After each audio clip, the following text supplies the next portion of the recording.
Hello बच्चों, चलिए आज हम करते हैं क्लास 10th साइंस का चैप्टर नंबर 11 जिसका टाइटल है the human I and the colourful world. इस चैप्टर की पहली वीडियो में हम स्ट्रक्चर ऑफ आई डिटेल में डिस्कस कर चुके हैं। साथ ही हम फंक्शनिंग ऑफ आई यानी कि काम कैसे करती है हमारी आंख, हमें दिखाई कैसे देता है, इसके बारे में भी डिटेल में डिस्कस कर चुके हैं। आज हम second part of this chapter करने जा रहे हैं।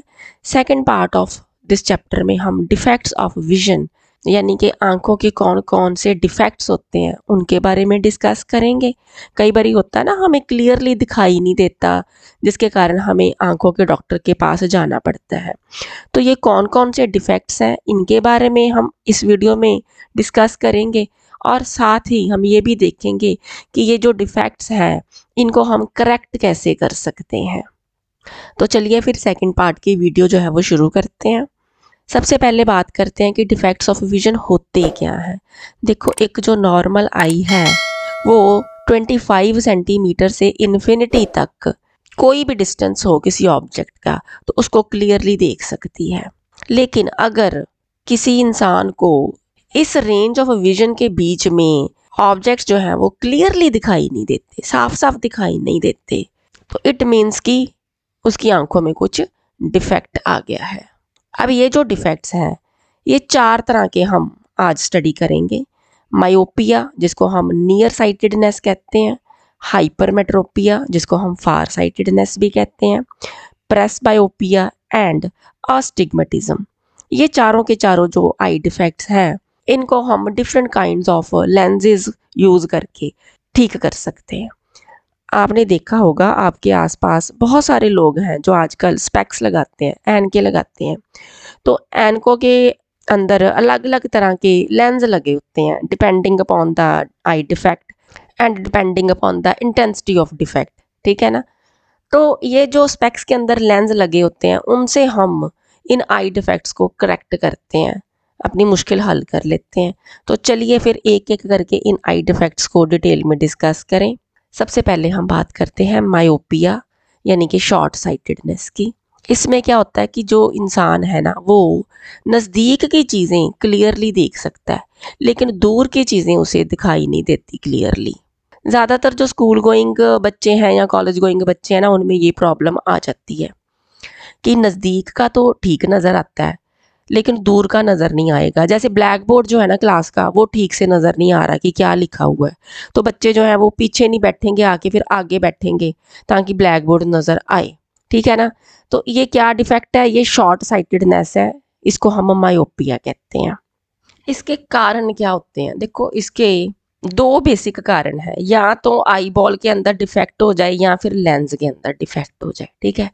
आई बॉल जो है ना अगर लंबा हो जाए, इलोंगेट हो जाए, या फिर जो हमारी आंख के अंदर का लेंस है उसका कर्वेचर बढ़ जाए जिससे कि उसकी फोकल लेंथ छोटी हो जाए, तो ये जो है ना मेन कारण है।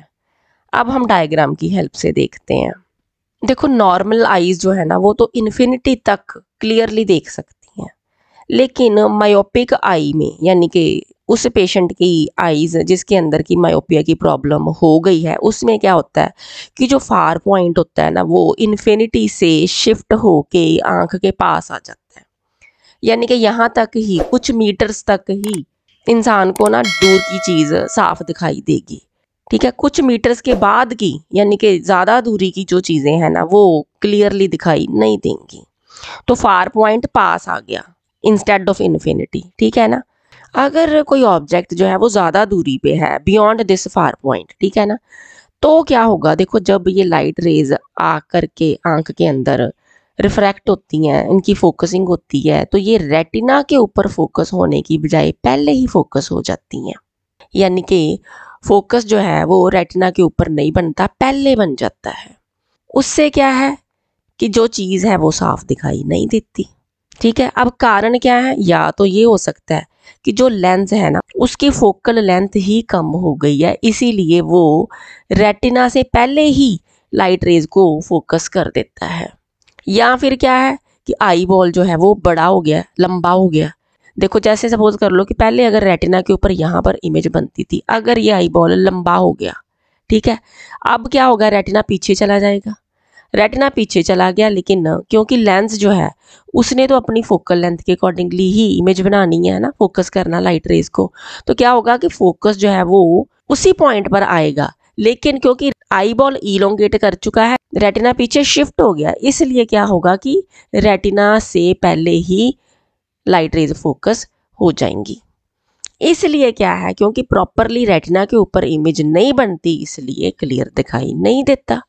अब इसको करेक्ट कैसे कर सकते हैं? देखो, इस केस में हम कनकेव लेंस यूज करके प्रॉब्लम को सॉर्ट आउट कर सकते हैं। ठीक है, तो कनकेव लेंस ऐसे होते हैं ना, जो कि डाइवर्जिंग लेंस होते हैं। तो जैसे ही ये देखो, जैसे इन्फिनिटी से लाइट रेज आ रही हैं, तो जैसे ही ये लाइट रेज जो हैं इस लेंस के थ्रू पास करती हैं, वो डाइवर्ज कर जाती हैं। ठीक है, अब ये डाइवर्स्ड लाइट रेज जब फोकस करेंगी तो रेटिना के ऊपर करेंगी। अब ये कितनी पावर का लेंस यहाँ पर कनकेव लेंस यूज होगा, वो डिपेंड करता है कि इंडिविजुअलिस्टिक रिक्वायरमेंट के ऊपर, यानी कि जो भी पेशेंट है उसकी आंखों को चेक करके उसकी प्रॉब्लम की सिवियरिटी के अकॉर्डिंगली ये जो पावर ऑफ लेंस है ना, वो डिसाइड किया जाएगा। तो उसको कनकेव लेंस वाली स्पेक्स बना करके देंगे, जिससे कि उसको दूर का जो है ना वो भी ठीक से नजर आना शुरू हो जाएगा। नेक्स्ट हम बात करते हैं हाइपरमेट्रोपिया की, जिसको हम लॉन्ग साइटेडनेस भी कहते हैं या फार साइटेडनेस भी कहते हैं। इसमें क्या होता है कि जो इंसान है उसको दूर का तो साफ नजर आता है, लेकिन नजदीक का साफ नहीं नजर आता।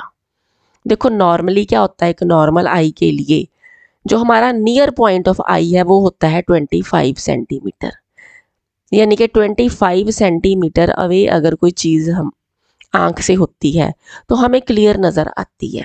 हाइपरमेट्रोपिया के केस में क्या होता है कि जो नियर पॉइंट है ना वो दूर शिफ्ट कर जाता है। जैसे यहाँ पर देखो, क्या है, ये है नियर पॉइंट। तो नॉर्मली क्या है कि आंख से 25 सेंटीमीटर की दूरी पर अगर ऑब्जेक्ट पड़ा हो तो वो ठीक से नज़र आता है, क्लियर नज़र आता है। लेकिन अगर ये जो नियर पॉइंट है ये बियॉन्ड 25 सेंटीमीटर चला गया, तो इट मीन्स कि अब इस डिस्टेंस पर तो ठीक से नज़र नहीं आएगा, है ना।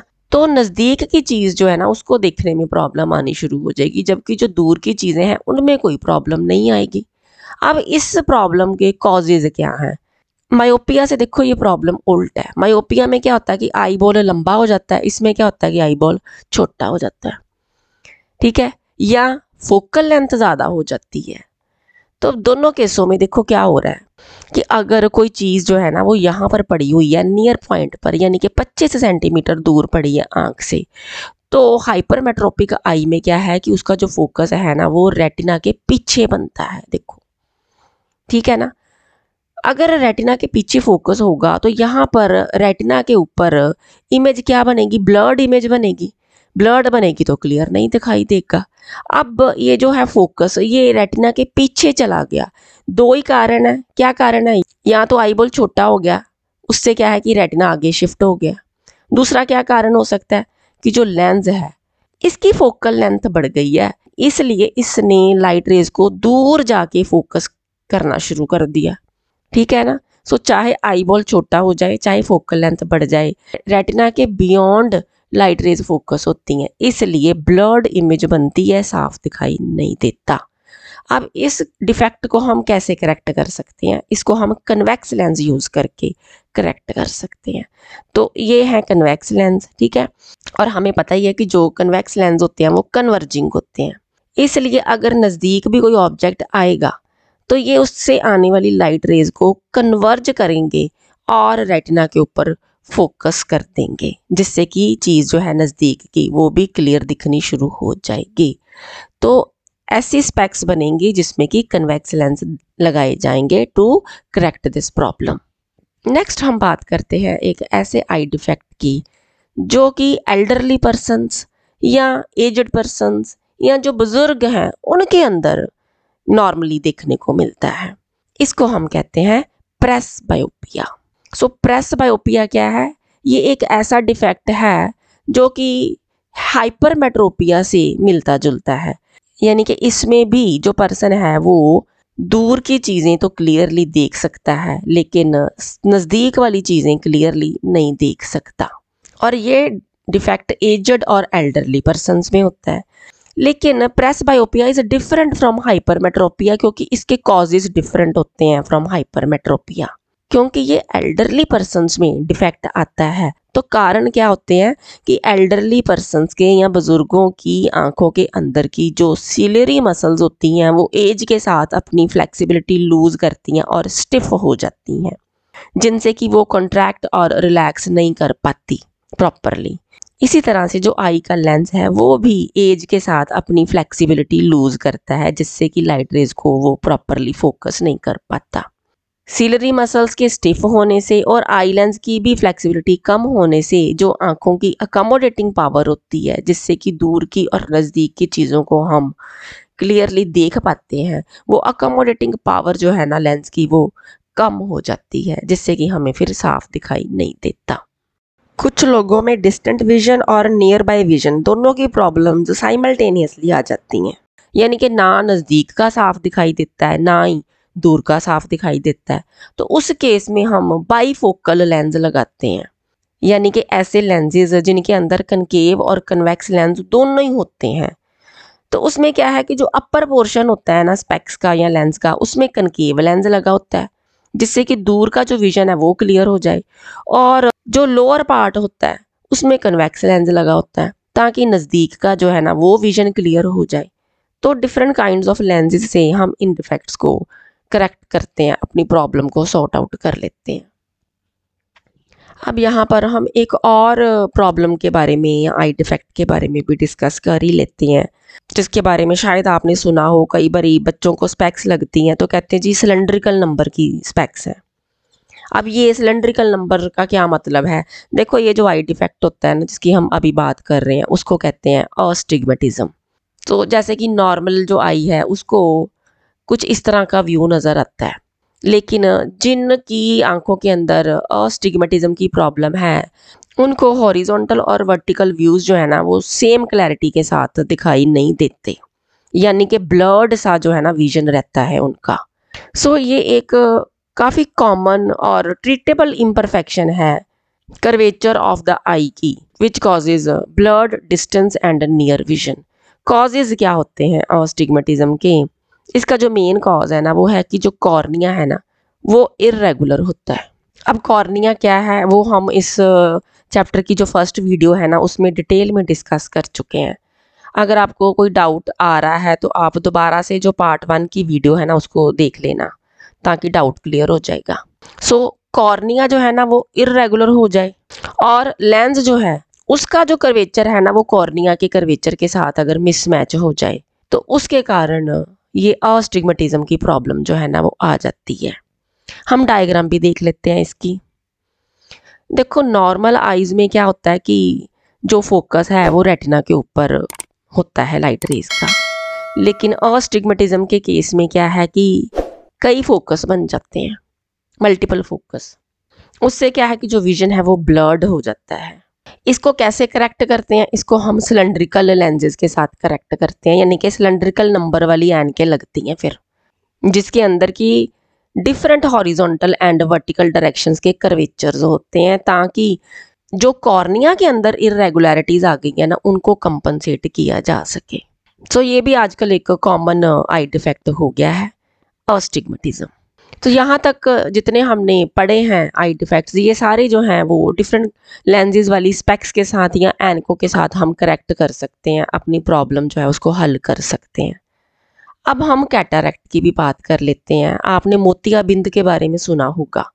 आमतौर पर जो बुज़ुर्ग होते हैं ना हमारे, उनको ये मोतियाबिंद की या कैटरैक्ट की प्रॉब्लम आ जाती है।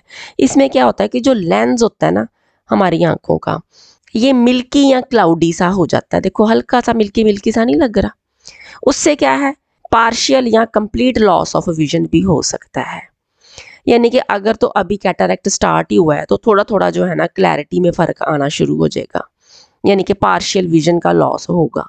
लेकिन अगर इसको टाइमली क्योर नहीं करवाया जाता, इसकी ट्रीटमेंट नहीं करवाई जाती, तो ये कंप्लीट लॉस ऑफ विजन को भी लीड कर सकता है। ट्रीटमेंट क्या है? सर्जरी होती है इसकी, उसको हम कैटरैक्ट सर्जरी कहते हैं, जिससे कि जो लेंस है उसको रिप्लेस किया जाता है ताकि दोबारा से विजन जो है उसको रिस्टोर किया जा सके। तो ये जो आई डिफेक्ट है ना, आम तौर पर हमें बुजुर्गों में देखने को मिल ही जाता है। अब हम बात करते हैं आई डोनेशन की, यानी कि आंखों का दान। कहते हैं ना, आंखों का दान महादान होता है। तो अगर कोई इंडिविजुअल जो है उसकी डेथ भी हो जाती है तो तब भी उसकी आंखें जो है ना वो काम करती हैं। Our eyes can live even after our death. देखो, डेवलपिंग कंट्रीज के अंदर ना 35 मिलियन पीपल जो हैं वो ब्लाइंड हैं, वो देख नहीं सकते। और इनमें से तकरीबन 4.5 मिलियन पीपल जो है ना वो कॉर्निया खराब होने के कारण या कॉर्नियल ब्लाइंडनेस के कारण देख नहीं पाते। अगर उनका कॉर्निया ट्रांसप्लांट हो जाए तो वो इस दुनिया को फिर से देख सकते हैं। लेकिन ये कॉर्निया ट्रांसप्लांटेशन कैसे होगा? डोनेटेड आइज से होगा। ये जो 4.5 मिलियन कॉर्नियल ब्लाइंड पीपल हैं, इनमें से 60% तो बच्चे हैं जो कि इवन 12 साल से भी कम एज के हैं। तो अगर आइज़ डोनेट की जाएं तो इस तरह के बहुत सारे बच्चे जो हैं उनकी आंखें जो हैं वो दोबारा से ठीक हो सकती हैं। कोई भी इंसान किसी भी एज ग्रुप में किसी भी जेंडर से आइज़ जो है वो डोनेट कर सकता है। इवन अगर किसी को डायबिटीज़ है या शुगर की प्रॉब्लम है या हाइपरटेंशन की या हाई बीपी की प्रॉब्लम है या अस्थमा या दमे की प्रॉब्लम है, तब भी आइज़ डोनेट की जा सकती हैं, बस कोई कम्युनिकेबल डिजीज़ ना हो। और आंखें जो है ना किसी इंसान की डेथ के बाद 4 या 6 घंटे के अंदर अंदर रिमूव करनी ज़रूरी होती हैं, लेकिन हमें कंसेंट देना पड़ता है आँखों को रिमूव करने के लिए। और ये जो आई बैंक की टीम होती है वो घर में ही आके आंखें रिमूव कर देते हैं। सिर्फ 10-15 मिनट का टाइम ही लगता है। ये एक सिंपल सी प्रोसेस होती है जिसमें कि किसी तरह की कोई डिफिगरमेंट नहीं होती। लेकिन वो लोग जिनकी डेथ जो है वो एड्स के कारण या हेपेटाइटिस बी और सी के कारण या रेबीज़ के कारण या अक्यूट ल्यूकीमिया जिसको हम ब्लड कैंसर भी कहते हैं उसके कारण या टेटनस, कॉलरा, मेनिंजाइटिस या इंसेफेलाइटिस, इनके कारण अगर डेथ हुई है तो फिर आंखें डोनेट नहीं की जा सकती। अदरवाइज कोई भी इंसान जो है वो अपनी आंखें डोनेट कर सकता है। जिनकी आंखें जो हैं वो डोनेट की जा सकती हैं वो तो किसी दूसरों को विजन देने में यूज़ की जाती हैं। अदरवाइज़ जो डोनेट नहीं भी की जा सकती वो फिर रिसर्च वर्क के लिए यूज़ की जाती हैं, medical education and research work के लिए।